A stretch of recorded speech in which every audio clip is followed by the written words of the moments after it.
imprints all over the world, and the world wanted to acknowledge his contribution. We are preserving his legacy and the life and times of Mandela from Ngqulu and Bunga Building in Mthatha.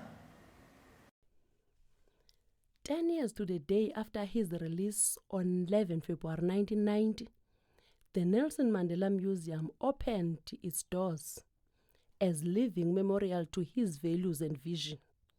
To inspire and enrich all who visit it, serves as catalyst for development and should share the heritage and resources linked to him.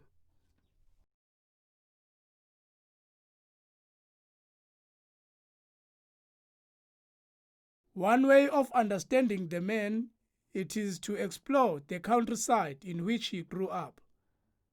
In this exhibition, we will see him as a comrade. In 1941, he was arriving in Joburg. In 1942, he was introduced to Walter Sisulu. Then in 1943, Sisulu recruited him to join the ANC.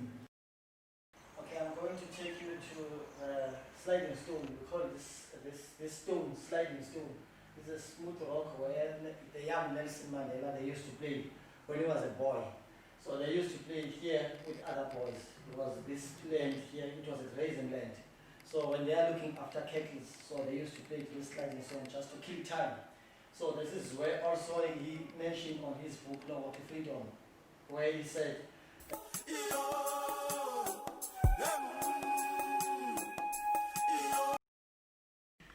the other important thing about Ngqulu, when you talk about the life in terms of Mandela, they are not only on exhibition halls, there are also other sides of significance that are associated with the story of Nelson Mandela, like the African Native Church where he was baptized. Is also on the village in Ngqulu. His home and his grave is also in the Ngqulu, the family grave site where his parents and his children were buried before. Was his children were buried in Joburg before the time he was still in prison. After he was released from prison, then they exhumed the bodies and buried them inside the compound, inside the family grave site where his mother buried.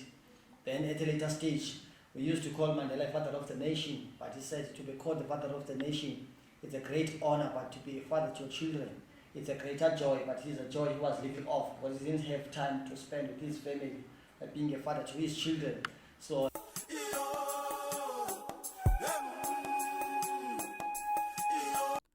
The sliding stone. Nelson Mandela and his friends would climb to the top of the stone, slide all the way down. It is also where he fell from the donkey. Then his friends laughed at him.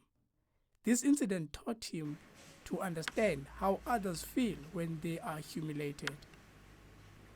this is Nelson Mandela Museum. We are taking this tour with ASM Film Production. We are preserving the life and times of Madiba, the legacy of Madiba.